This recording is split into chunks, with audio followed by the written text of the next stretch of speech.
નમસ્કાર મિત્રો, અમારા નવા વિડીયોમાં આપનું હાર્દિક સ્વાગત છે। આજે આપણે વાત કરીશું વર્ષ 2001માં મારી સાથે બનેલ સત્ય ઘટના વિશે। ચારે તરફ ફેલાયેલો ગાઢ અંધકાર આંખ ઉઘાડતાની સાથે જ દૂર થયો। આંખો ખોલવા જેવી સામાન્ય ક્રિયા પણ પીડા આપી રહી હતી। જાણે પાપણો પર પથ્થર પડ્યા હોય એવો ભાર જણાયો। આસપાસનું દ્રશ્ય હજી ધૂંધળું જ દેખાતું હતું। આંખો પટપટાવી ઝાંખપ દૂર કરવાનો મેં પ્રયત્ન કર્યો, પરંતુ દ્રષ્ટિ ઝાંખી જ રહી। આંખો ઝીણી કરીને જોવાની મથામણ કરતાં માલુમ પડ્યું કે આ તો કોઈક હોસ્પિટલનો રૂમ છે, જ્યાં હું પથારીવશ પડ્યો છું। કોણ લાવ્યું હશે મને અહીં? તાજી જ ઘટેલી એ દુર્ઘટના કે જેનો હું ભોગ બન્યો હતો એ ફરી નજર સમક્ષ ફરવા લાગી। 26મી જાન્યુઆરીની સવાર કંઈક ખાસ હતી। પપ્પા સમજાવવાનો પ્રયત્ન કરી રહ્યા હતા કે રોહન, બોર્ડની પરીક્ષાને આડે હવે માંડ મહિનાની જ વાર છે। રજા છે તો ઘરે બેસીને વાંચ। રજા નથી પપ્પા, પ્રજાસત્તાક દિન છે। સ્કૂલમાં સાંસ્કૃતિક કાર્યક્રમ છે, જવું જ પડશે। મેં વિરોધ કરતાં કહ્યું, બેટા, વાંચીશ નહીં તો ડૉક્ટર બનવાનું સ્વપ્ન કઈ રીતે સાકાર થશે? ખાલી સ્વપ્ન જોવાથી કંઈ ના વળે, પિતાજીએ નારાજગી વ્યક્ત કરી।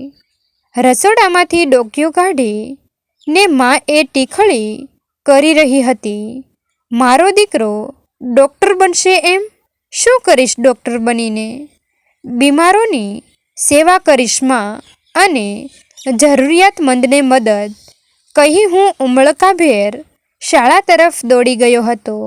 ઓ મારા વહાલા મદદગાર, વહેલા પાછા વળજો, પાછળ માની બૂમ સંભળાઈ। શાળામાં રાષ્ટ્રગીતના ગાન સાથે પ્રજાસત્તાક દિનની ઉજવણી પૂરી થઈ। આશરે 8:45નો સમય હશે।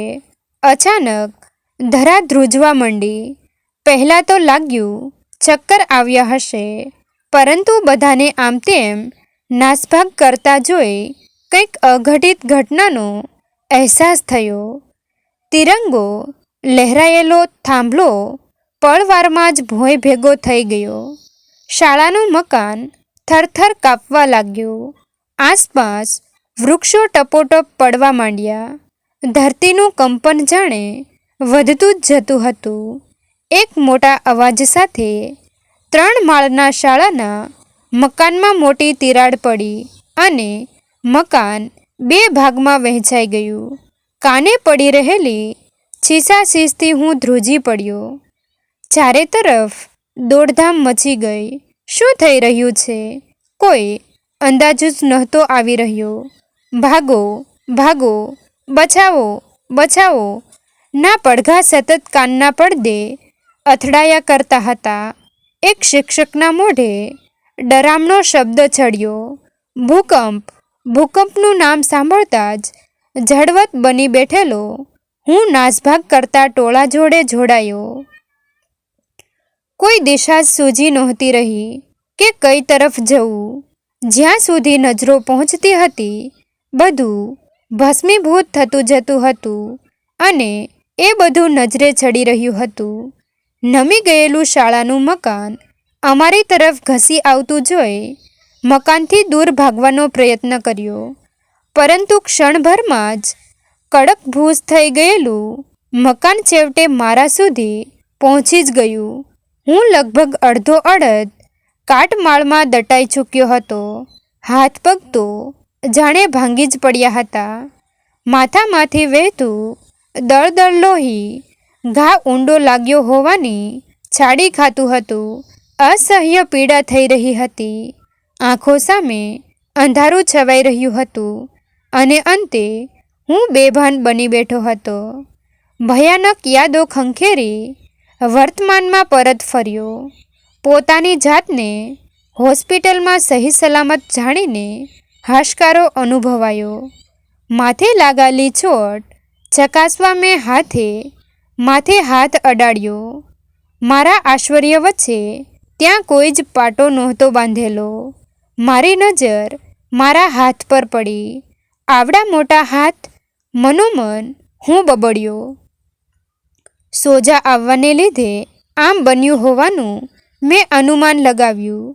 બીજે કશે તો વધારે નથી વાગ્યું ને એ જાણવા મેં ઊભા થવાનો પ્રયત્ન કર્યો. કોઈ જ પીડા વગર હું સરળતાથી ઊભો રહી શક્યો. આંખોથી જમીનનું અંતર થોડુંક વધારે હોવાનો આભાસ થયો. મગજમાં અનેક સવાલો ઉઠી રહ્યા હતા. મને અહીં કોણ લાવ્યું હશે? એ ભયાનક ભૂકંપનું શું પરિણામ આવ્યું? મારા મિત્રો, મારા પરિવારનું શું થયું? કોઈકના સંભળાઈ રહેલા પગરવે જવાબની આશા જન્માવી. આવનાર અવાજ હોસ્પિટલની નર્સ હતી. મને આમ ઊભેલો જોઈ એ ચોંકી જ પડી. એના મુખમાંથી એ રીતે સીંચ સરી પડી જાણે કોઈ ભૂત જોઈ લીધો હોય. હાથમાં રહેલો સામાન ભોંય ભેગો થઈ ગયો અને બૂમાબૂમ કરતી એ રૂમમાં બહાર દોડી ગઈ. થોડીક ક્ષણોમાં આખી હોસ્પિટલનો સ્ટાફ મારી સામે ઊભો રહી ગયો. મને એ રીતે તાકતો રહ્યો જાણે હું આ પૃથ્વી પરનું પ્રાણી જ ના હોઉં. સફેદ વસ્ત્રોમાં સજ્જ એક વ્યક્તિએ મને ડૉક્ટર તરીકે પોતાનો પરિચય આપ્યો અને મને તરત જ બેડ પર સૂઈ જવાની સૂચના આપી. શું નામ છે તમારું? ડૉક્ટરે પૂછ્યું. રોહન. અંદરો અંદર ગણગણાટ શરૂ થયો. મને બોલતો ભાળી ડૉક્ટર ખુશ થયા હોવાનું મને જણાયું. એમણે રીતસરનો સવાલોનો મારો ચલાવ્યો. ક્યાંના છો? ભચાઉ. મેં ટૂંકો જવાબ આપ્યો. ડૉક્ટર મને ક્યાંય સુધી સવાલ કરતા રહ્યા. મારા વિશેની નાનામાં નાની માહિતી રસપૂર્વક સાંભળી અને પોતાની ડાયરીમાં નોંધતા પણ રહ્યા. મારી શારીરિક તકલીફ વિશે પૂછતા જ મેં આંખે ઝાંખપ વર્તાતી હોવાનું જણાવ્યું. સાથે સાથે હાથે આવી ગયેલો સોજો પણ બતાવ્યો. આ કોઈ સોજો નથી, બધું નોર્મલ છે અને આંખ માટે તપાસ કરાવવી પડશે, ડૉક્ટરે કહ્યું. મને આરામ કરવાની સલાહ આપી. ડૉક્ટરે બધાને બહાર જવાનું કહ્યું. ફક્ત એક નર્સને મારી જોડે જ રહેવા કડક શબ્દોમાં સૂચના આપી. મનમાં ઉઠી રહેલા સવાલો હજી પણ અકબંધ જ રહ્યા. મેં નર્સ જોડે વાત કરવાનો પ્રયત્ન કર્યો, પરંતુ નર્સે ઈશારાથી ચૂપ રહેવા જણાવ્યું. નર્સ વિસ્મયભરી આંખોથી મને તાકતી જ રહી. ચોક્કસ અંતર જળાવીને ઊભી રહેલી નર્સ મને કોઈ ઉણવકેલ્યો કોયડા સમાન ભાસતી હતી. ભારે બાથરૂમ જવું છે. મારે બાથરૂમ જવું છે. બતાવશો કઈ તરફ છે? મેં નર્સને વિનંતી કરી. નર્સે ઈશારાથી સામેનો દરવાજો બતાવ્યો. ચાલીને દરવાજા સુધી પહોંચાય તેટલી ત્રેવડ શરીરમાં રહી નહોતી. મદદના આશયથી મેં નર્સ તરફ જોયું, પરંતુ ફેરવી લીધેલી નજરો મને ટાળવાનો જ પ્રયત્ન હતો એ મેં જાણી લીધું. જેમ તેમ કરી બાથરૂમ સુધી હું પહોંચ્યો. બાથરૂમનો દરવાજો ખોલતાની સાથે જ સામે લટકતા અરીસા પર મારી ધૂંધળી નજર પડી. હું ચોંકી ઉઠ્યો. આ તો કોઈ અજાણ્યો ચહેરો કે પછી ઝાંખી દૃષ્ટિનો વહેમ? નજીક જઈ મેં જોવાનો પ્રયત્ન કર્યો. વહેમ નથી, પાક્કું પાક્કું આ તો હું છું જ નહીં. હું સીચ પાડી ઉઠ્યો. આઘાતથી હું ત્યાં જ ફસડાઈ પડ્યો. નર્સ દોડતી આવી મને ટેકો આપી પથારી પર સુવડાવ્યો. મારા ચહેરાને શું થયું છે સિસ્ટર? હું ખરેખર રોહન જ છું ને? કંઈક તો બોલો સિસ્ટર, સિસ્ટર. હું બૂમો પાડતો રહ્યો. અવાજ સાંભળી ડૉક્ટર પણ દોડી આવ્યા. બધાએ મળી મને શાંત કરવાનો ખૂબ પ્રયત્ન કર્યા, પણ મનમાં ઉઠી રહેલો સવાલોનો ઉભરો મને જંપવા જ નહોતો દેતો. મિસ્ટર રોહન, તમારા દરેક સવાલોનો જવાબ તમને મળશે, પણ તમારે શાંત થવું પડશે અને એ પહેલાં મારા કેટલાક સવાલોનો જવાબ આપવો પડશે. ડૉક્ટરે સાંત્વના આપતા કહ્યું. મંજૂર, પણ મારો ચહેરો? ડૉક્ટરે મને બોલતો અટકાવ્યો અને સામો સવાલ કર્યો. મિસ્ટર રોહન, પહેલાં મને એ જણાવો કે તમારી સાથે બનાવ શું બન્યો હતો? ભૂકંપની આખી ઘટના મેં ડૉક્ટરને વિગતવાર કહી સંભળાવી. મિસ્ટર રોહન, તમારી ઉંમર કેટલી છે અને તમે શું કરો છો? ડૉક્ટરે આગળ પૂછ્યું. હું ધોરણ 12માં અભ્યાસ કરું છું અને મારી ઉંમર 17 વર્ષ છે. હવે તો કહો, મારા ચહેરાને શું થયું છે? ધીરજ ખૂટી પડતા મેં બધું પૂછ્યું. આજની તારીખ મને અવગણીને ડૉક્ટરે આગળ ચલાવ્યું. 26મી જાન્યુઆરી. મેં કહ્યું. વર્ષ 2001. જવાબ સાંભળી ડૉક્ટરની આંખો ચમકી ઉઠી. ભેદ પામી ગયાનો સંતોષ એમના ચહેરા પર ફરી વળ્યો. રાહતનો દમ ભરી એમણે મારા ખંભે હાથ મૂક્યો. હું વધુ મૂંઝાયો. મિસ્ટર રોહન, મેં તમારો કેસ સ્ટડી કર્યો છે. તમને જ્યારે અહીં લાવવામાં આવ્યા ત્યારે તમે બેભાન અવસ્થામાં હતા. માથામાં ઊંડો ઘા વાગેલો હતો અને શરીર પર અનેક ફ્રેક્ચર થયેલા હતા. સારવાર આપી તમને બચાવી તો લેવાયા, પણ શું ડૉક્ટર? મેં અધીરાઈથી પૂછ્યું. મિસ્ટર રોહન, હવે હું જે કહેવા જઈ રહ્યો છું એ સાંભળવા તમારે થોડી હિંમત અને ધીરજ દાખવવી પડશે.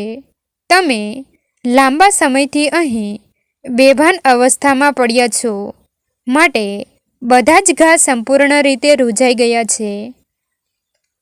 લાંબા સમય બાદ તમે તમારો ચહેરો જોયો માટે બદલાયેલો લાગી રહ્યો છે. તમને હાથે કોઈ સોજો નથી, પરંતુ ઉંમર સાથે વિકસિત થયેલા હાથ તમને મોટા લાગી રહ્યા છે.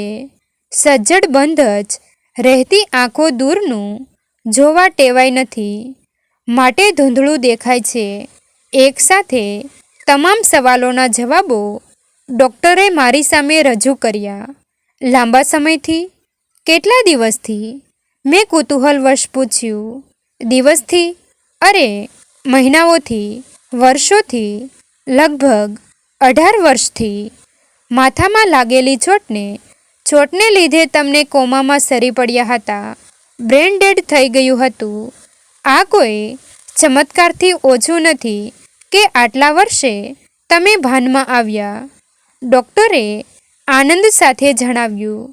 હકીકત જાણી મારા પગ નીચેથી જાણે ધરતી સરકી પડી.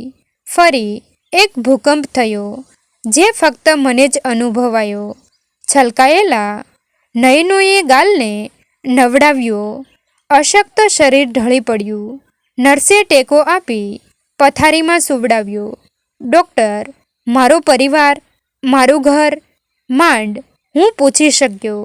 કુદરતે સર્જેલી એ હોનારત ખૂબ જ ભયાનક હતી. તમારા ગામમાંથી જીવિત બચેલા એકમાત્ર વ્યક્તિ તમે જ છો. આખું ગામ ભૂગર્ભમાં સમાઈ ગયું હતું. ડૉક્ટરે ઉદાસ સ્વરે કહ્યું. પિતાજીનો ચહેરો આંખો સામે તરવરવા લાગ્યો. જલ્દી ઘરે આવવા કહી રહેલી માના છેલ્લા શબ્દો કાને ગૂંજવા લાગ્યા. ઘરની દિવાલો, એ જૂની ગલીઓ, પ્રિય એવી શાળા, જીગરજાન મિત્રો, બધું જ એ ભયાનક ભૂકંપે મારી પાસેથી લૂંટી લીધું. પથારીમાં જ વહી ગયેલી આંખે આખી જવાની એક એવું પુસ્તક બની બેઠી, જેના દરેક પાના કોરા જ રહ્યા. અધૂરા રહી ગયેલા સપના કુદરતે ખોદેલી કબરમાં દટાઈ ગયા. ડૉક્ટર, મને એકલાને મળેલું જીવનદાન શું કામનું? આના કરતાં તો ભૂકંપ મને પણ ભરખી ગયો હોત તો વધુ સારું થાત. મેં મારી વ્યથા રજૂ કરી. તમારે પોતાની જાતને એકલા માનવાની જરૂર નથી. મને તમારો પરિવાર જ માનજો અને હોસ્પિટલના આ રૂમને તમારું ઘર. સરકાર પણ ભૂકંપનો ભોગ બનેલાઓને સારી એવી સહાય આપી રહી છે. તમને જોઈતી બધી જ મદદ મારા તરફથી મળી રહેશે. સાંત્વના પાઠવી ડૉક્ટરે રૂમમાંથી બહાર તરફ પ્રયાણ કર્યું. રાહતના શબ્દો ભલે પૂરા ન પડી શક્યા, પરંતુ ડૂબતાને મળેલું તણખલું ચોક્કસ બની રહ્યા. દેવદૂત સમાન ભાસતા ડૉક્ટર માટે મારા મોઢે શબ્દો સરી પડ્યા. મિત્રો, તમને જો આ વિડીયો પસંદ આવ્યો હોય તો વિડીયોને લાઈક અને તમારા અન્ય સગા સંબંધી મિત્રો સાથે વિડીયોને શેર કરવાનું ભૂલતા નહીં. અને આવા જ નવા જીવન ઉપયોગી, જીવનમાં કંઈક નવું કરવાની પ્રેરણા મળે તેવા વિડીયો જોવા માટે અમારી ચેનલ સાથે બન્યા રહો. થેન્ક યુ મિત્રો. મળીએ છીએ એક નવા વિડીયો સાથે. આભાર.